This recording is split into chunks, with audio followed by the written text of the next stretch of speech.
Hi guys, welcome back another video. Today in this video we will talk about how to connect your Riot game account to YouTube account. So all official steps you can see on your screen. So let's get started. So first of all, you need to open YouTube browser in your any browser, and you need to log in into your YouTube account which you want to connect.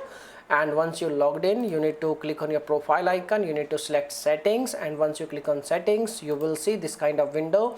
On the left side, you need to select connected apps, and once you select connected apps, you need to scroll down and you need to find Riot games. Okay, and you need to click on connect option. Once you click on connect option, you need to click on connect and continue, and it will pop up a new window, this kind of window. You need to log in into your Riot games account and provide your credentials, and once you logged in, you can easily connect your Riot game account, and that's it. So if you are facing any issue, you can make a comment. I will reply you very soon, and thanks for watching this video. Bye bye.